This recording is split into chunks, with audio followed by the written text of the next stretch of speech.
first move I'm going to teach is how to do a walking size up. And to do a walking size up in NBA 2K22, you want to start walking and then flicking the right stick towards your non-ball hand in a continuous fashion until you want to stop the size up. So in this case, Kyrie started with the ball in his left hand, and as I'm walking, I just continue to flick the right stick to the right in order to initiate the walking size up.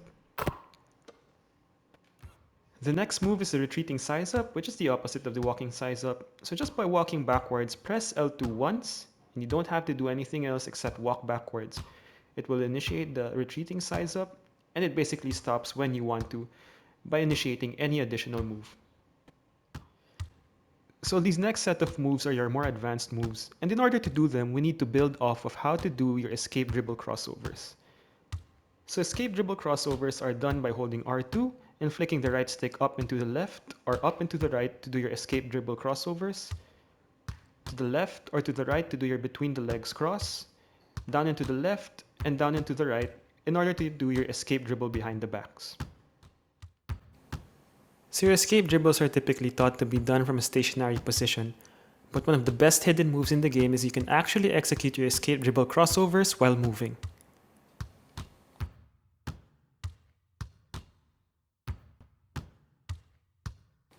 To perform your moving escape dribble crossover, you have to start by moving at an angle, and in this case I'm running towards the wing. As I'm about to execute my escape dribble crossover, I hold L2 just before that right stick input. Holding L2 allows you to cancel your movement and start your escape dribble crossover.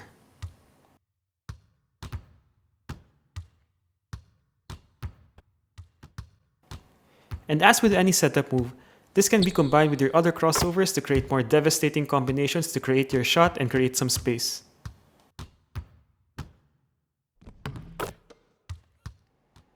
The next move in the escape dribble progression is something I'd like to call a hop hesitation or a hop hesi. To execute a hop hesi, essentially you want to start with an escape dribble crossover and cancelling that move by holding the left stick at the opposite direction of your right stick input.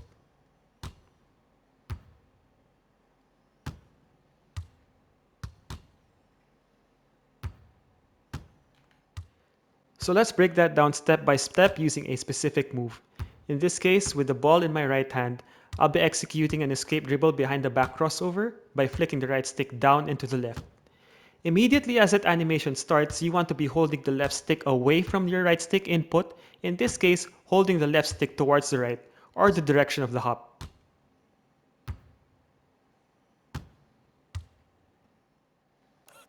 So now with the ball in my left hand, I want to execute any escape dribble crossover by holding R2 and flicking the right stick up and to the right. Immediately as that animation starts, I want to be holding the left stick towards the left, or the direction of the hop. Again, this move is best done in combination with your other crossovers and other setups in order to create that space and create that smooth jump shot. Here I combine the behind the back escape dribble into a hop hesi from a crossover. So each player is different and each animation is different. You'll have to go into 2KU to try and figure out which moves blend well together. You can even combine two hop hesitations as long as the animation blends well.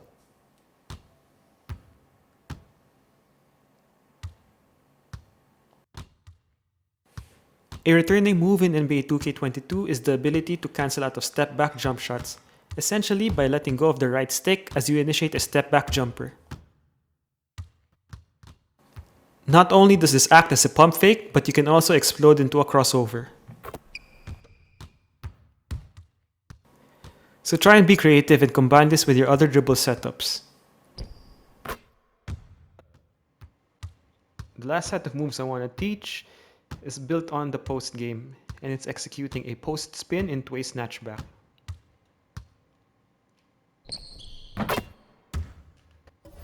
So first, let's start with the basics. In a post-up position, so while holding L2 or left trigger, you want to rotate the right stick towards the baseline or towards the middle, depending on which direction you would like to go in. So if I want to spin to the baseline, that's a right stick spin, counterclockwise. If I want to spin to the middle, that's a clockwise right stick spin. Now suppose your defender seals off your initial spin or has been anticipating that spin. Your next counter would be to execute a snatch back off of a spin.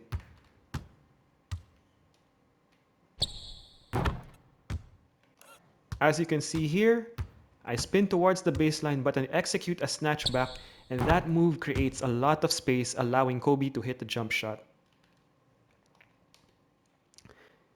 So in order to execute the post spin snatch back, you want to be holding the left stick away from the basket. So if you're on the right block, away from the basket means holding the left stick to the right or down.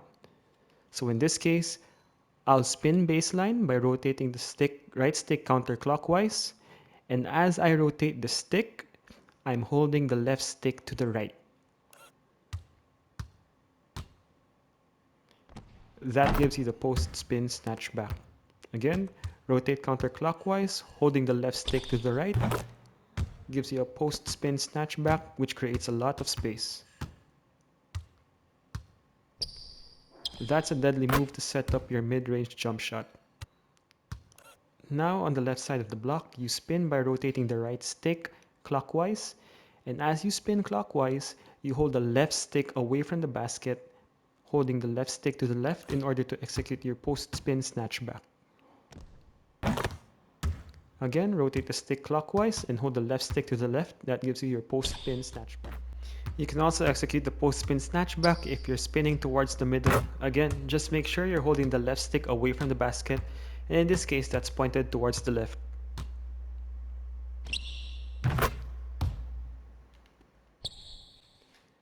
And the last move I'm going to teach today is basically another spin counter. It's the spin to a counter spin.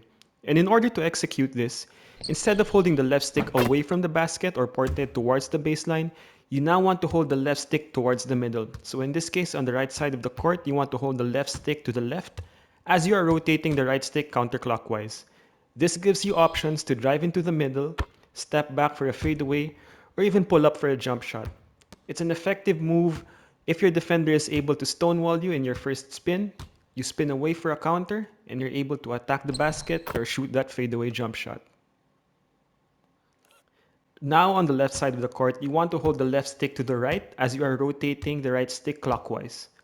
Spin, counter spin, and in this case, I finish with a layup. So it just really gives you a lot of options how to attack your defender from the post. If they stop that initial move, spin away from your defender and attack. Again, you can hit your layups or you can hit a jump shot depending on how your defender reads you. Now if you want to do your post spin to counter spin from the middle of the floor, you want to be holding your left stick up in this case. Again, post spin to the middle, holding up on the left stick gives you your post spin counter spin.